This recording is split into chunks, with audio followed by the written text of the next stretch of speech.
हिंदवी स्वराज्य संस्थापक छत्रपती शिवाजी महाराज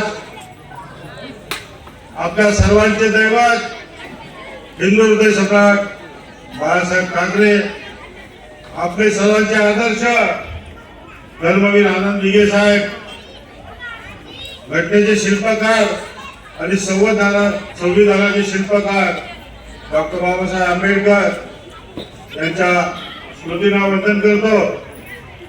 सन्माननीय व्यासपीठ आणि माझ्या समोर बसलेल्या तमाम बंधू भगिनी बांधवांनो, हा जो मेळावा आहे, हे जे लोक आले आहेत ते सगळे निष्ठावंत आलेले आहेत, कोणावरही प्राइस टॅग लागले नाहीये, कोणी भाड्याने आले नाहीये। मुख्यमंत्र्यांच्या सभा होतात, भाड्याने लोक येऊन सुद्धा खुर्च्या रिकाम्या असतात, परंतु गेले 5 दिवस मी या यात्रेच्या शिवगर्जना अभियानानिमित्त ठाणे जिल्ह्यामध्ये विविध ठिकाणी सभांना जातो, भाषण करतो। तुरंत अशी गर्दी येते। कल्याणला तर 2 सभागृह घेतली होती, एलईडी लावला होता। डोंबिवलीला सभा झाली, तिथे प्रचंड गर्दी होती आणि शॉर्ट नोटीस मध्ये अगदी थोडक्या अवधीमध्ये लोक उत्स्फूर्तपणे या ठिकाणी येतात आहे। त्याचं कारण असं आहे की लोकांच्या मनामध्ये चीड आहे। या हरामखोर लोकांनी शिवसेनेचा बाप चोरला, शिवसेनेचा धनुष्यबाण चोरला, शिवसेनेचे धर्मवीर आनंद दिघे चोरले, त्यानंतर ठाण्यामधला आनंद आश्रम चोरला। एवढ्याने त्यांचं पोट भरलं नाही तर त्यांनी श्रीनाभवनवर दावा केला, मातोश्रीवर दावा केला। ही राक्षसांची नाही, बकासुरांची औलाद आहे। आणि कालच्या सभेमध्ये मी सांगितलं की एकनाथ शिंदे हा गद्दारांचा बाप आहे। एकनाथ शिंदे हा गद्दारांचा बाप आहे, कारण त्यांनी आपल्या जन्मदात्या आईच्या उरामध्ये सुरा खुपसून गद्दारी केली, बेईमानी केलेली आहे। एकनाथ शिंदे वारंवार बाप बदलत असतो। कधी बोलतात दिघे साहेब माझे आदर्श आहेत, कधी बोलतात बाळासाहेब माझे आदर्श आहेत। मध्यंतरी देवेंद्र फडणवीस त्यांना बाप वाटत होते आणि आता काही दिवसापूर्वी त्यांच्यापेक्षा 1 वर्षाने मोठे असलेले, आपले लहान असलेले अमित शहा, ज्याला मोगाम म्हणतो आपण, तो मोगाम बघून त्यांना बाप वाटायला लागला। मला हे समजत नाहीये की ह्यांना बाप मानताना तुम्हाला तुमच्या आई वडिलांचा अवमान केल्याचा दुःख होत नाही का? सत्तेच्या राजकारणासाठी, स्वार्थासाठी, कोणाचं तरी लांबून चालन करण्यासाठी, कोणाला तरी शरण जाण्यासाठी, कोणाचे तरी तळवे चाटण्यासाठी तुम्ही कोणालाही बाप बनवता। हा तुमच्या जन्मदात्या बापाचा अपमान नाही, तुम्हाला जन्म देणाऱ्या तुमच्या आईचा अपमान नाही। एवढं पण भार या लोकांना राहू नये, एवढे बेफाम झालेले आहेत। मी जेव्हा भाषण करायला उभा राहतो तेव्हा काही खबरे असतात, आमच्या पोलिसांमधून असतात, पत्रकारांमध्ये असतात, ते तिकडे बातम्या पोहोचवतात। मालवणकर हे बोलला, आता त्याला कुठलं कलम लावू, मालवणकर ते बोलला, त्याला कुठला कलम लावू। पण मी संविधानाचा रक्षक आहे आणि कायद्याचा विद्यार्थी आहे, त्यामुळे माझ्यावर कुठलंही कलम लावू शकत नाही, एवढी त्यांची हिंमत नाही आहे। काल मी हे पण सांगितलं की एकनाथ शिंदे यांचा अंत अगदी वाईट होणार आहे। आम्ही मालवणी माणसं जे आहोत ते शहाळ्यासारख्या आतमध्ये शहाळ्याचं पाणी असतं, खोबरं असतं, परंतु वरचा जो कवच असतं ते कडक असतं, ते जर डोक्यावर फोडलं तर कपाळ मोक्ष होतो। आम्ही भरभरून प्रेम करतो, तसंच आम्ही जर शाप दिला तर तो आमचा शाप आणि आमचं प्रयत्न त्या हरामखोरांना नक्कीच लागतो आणि नक्की लागणार आहे। तुम्ही नवस करायला कुठे जाता? आमाक्याने मिळा। आसाममध्ये, महाराष्ट्रामध्ये दैवत काय कमी पडले का? महाराष्ट्रामध्ये एवढे जागृत देवस्थान असताना तुम्हाला कामाख्या देवीला रेड्याचा बळी द्यायला जावं लागतं। आमची आंगणेवाडीची भराडी देवी जागृत देवस्थान आहे आणि आम्ही सांगतो की यांचा सत्यानाश होणार आहे, यांचा अलिपोपूत होणार आहे। अरुणाचल प्रदेशचा एक मुख्यमंत्री होता, आपला डिट्टो एकनाथ शिंदे सारखा होता, त्यांनी आमदार फोडले, मुख्यमंत्रीपद मिळालं. आपले राज्यपाल जे आहेत त्याच प्रकारचे ते राज्यपाल त्या ठिकाणी होते राजको. त्यांनी त्यांना झुकतं माप दिलं, संविधानाचा अपमान केला, आपल्या अधिकाराचा दुरुपयोग केला आणि त्यांना मुख्यमंत्री पदाची शपथ घ्यायला लावली. या पद्धतीने या ठिकाणी भगतसिंग कोश्यारी आपल्या अधिकाराचा दुरुपयोग करून त्यांना मुख्यमंत्री पदाचा खेळा लावला, तसा त्यांनी लावला होता. आणि शेवटी आज जसा 5 जणांचं खंडपीठ बसलेलं आहे तसं त्यावेळेला 2014 साली बसलं होतं आणि त्या खंडपीठाने राज्यपालांचे निर्णय रद्द केले होते आणि त्यांचं मुख्यमंत्रीपद गेलं होतं. आणि शेवट काय झाला? शेवट असा झाला की त्या कलिको कुलला आपल्या बंगल्यामध्ये गळफास लावून आत्महत्या करावी लागली. आणि आज ना उद्या एकनाथ शिंदेवर ही आत्महत्या करायची वेळ येणार आहे. त्यांनी सांगितलं माझ्या 50 पैकी एक जरी आमदार पराभूत झाला तर मी आत्महत्या करण्याला काय म्हणतो, शेती करायला जाणार, राजकारण सोडून शेती करायला जाणार आहे. परंतु तुम्हाला सांगतो 50 तर सोडा, स्वतः एकनाथ शिंदे यांची ठाण्यामध्ये सीट जी आहे मतदारसंघ आहे तो देखील सुरक्षित नाही आहे. एकनाथ शिंदेला कोण पाडणार? तुमच्या आमच्यासारखे शिवसैनिक तर पाडणारच आहे. परंतु एकनाथ शिंदेला जर कोण पाडणार असेल तो भारतीय जनता पक्ष पाडेल आणि त्यामध्ये महत्वाची भूमिका असणार आहे ती देवेंद्र फडणवीस यांची असणार आहे. कारण राजकारणामध्ये प्रतिस्पर्धी चालत नाही. जर एकनाथ शिंदे निवडून आले तर फडणवीसच्या मार्गामधला अडसर ठरतील. म्हणून एकनाथ शिंदे तुमचा गेम होणार आहे ठाण्यामध्ये आणि तुमची सीट पडणार आहे, घेऊन ठेवा.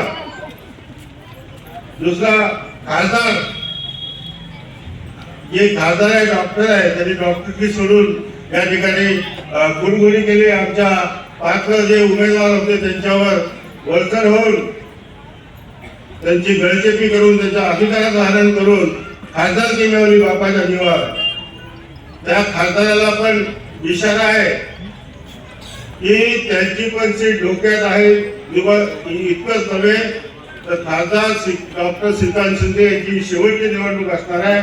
कारण कल्याण लोकसभा मतदारसंघातला या खासदार एकनाथ शिंदे यांना पुन्हा उमेदवारीच मिळणार नाहीये. कारण भाजपने बिल्डिंग लावली आहे की या ठिकाणी भाजपला उमेदवारी द्यायची. त्यामुळे यांचा कपाळमोक्ष होणार आहे. यांना जगामध्ये तोंड दाखवायला जागा राहणार नाहीये. मी तर सांगितलं की टेंबी नाक्यावर देखील ताज मानेने उभे राहू शकणार नाही अशी त्यांची गत होणार आहे. हे जे शिवसैनिक आहेत त्यांची 2 अपत्य हरवली, खेचून दिली, त्यांना जलसमाधी दिली. कोणी दिली? त्या एकनाथ शिंदेने दिली. आधी शिवसेनेचं नाव ठेवलं, शिवसेनेचं धनुष्यबाण ठेवलं आणि अपत्याला जलसमाधी मिळाल्याचं दुःख काय असतं हे एकनाथ शिंदेनी स्वतः अनुभवलं आहे. बाळासाहेबांची एवढी हजारो लेकरं आहेत, लाखो लेकरं आहेत, त्यांच्या डोळ्यामध्ये अश्रू आहेत, त्यांच्या मनामध्ये तगमग आहे, त्यांच्यामध्ये चीड आहे. आणि ही चीड जी आहे ती तळतळाच्या रूपाने निश्चितपणे बाहेर पडेल. आणि एकनाथ शिंदे तुमचा कलिको होणार हे आज लिहून ठेवा. आणि तुम्हाला महाराष्ट्रामधला एकही माणूस आहे तो सन्मानाने वागवणार नाही.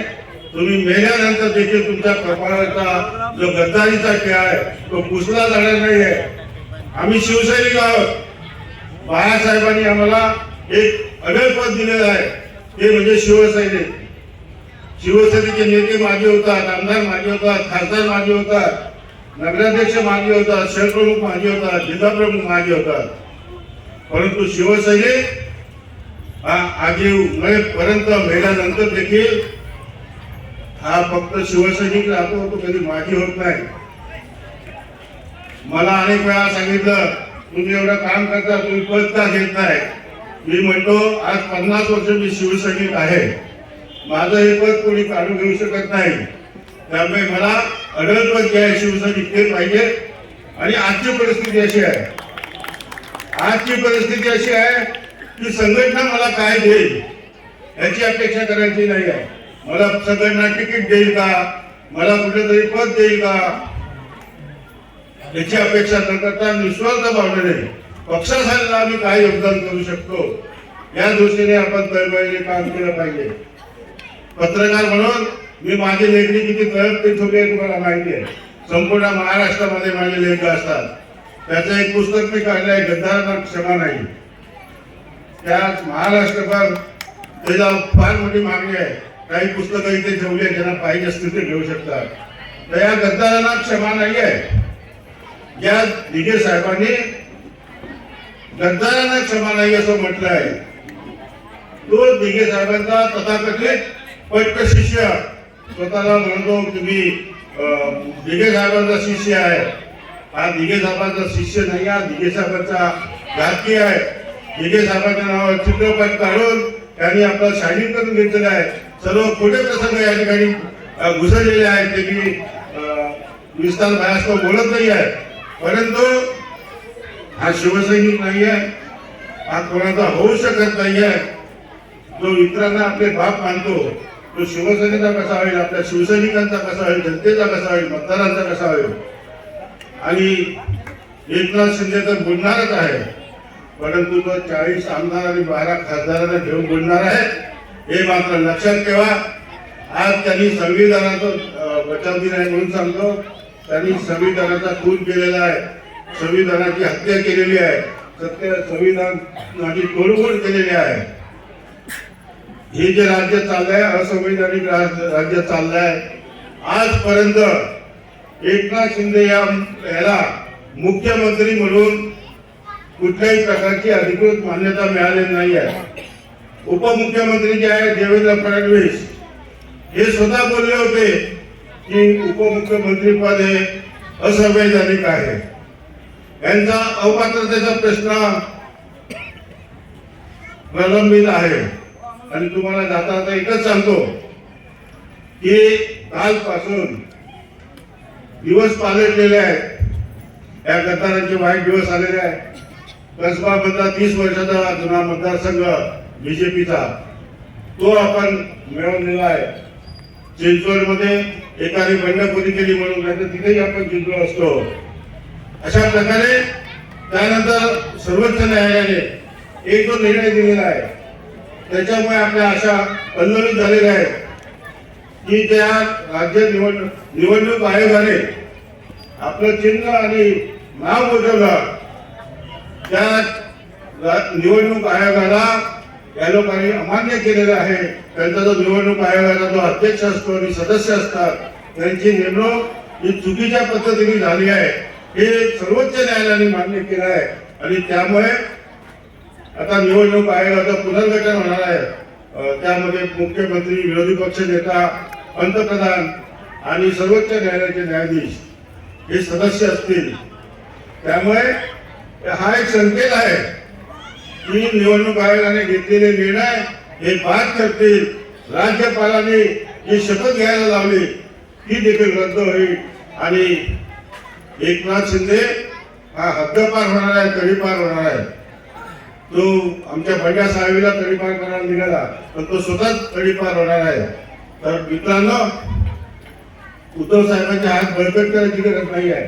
ते स्वतः त्यांचं हात बळकट आहे, त्यांचा फार विशाल आहे. आपल्याला आपली शिवसेना टिकवायची आहे. ही आपली जी मशाल आहे आणि भगवा ध्वज आहे तो खडखड ठेवायचा आहे. बाळासाहेबांची शिवसेना जिवंत ठेवायची आहे. त्यासाठी आपण तन मन धनाने, आपण निस्वार्थ भावनेने कुठल्याही पदाची अपेक्षा न करता आपण सर्वस्व झोकून देऊया आणि नवीन इतिहास घडूया.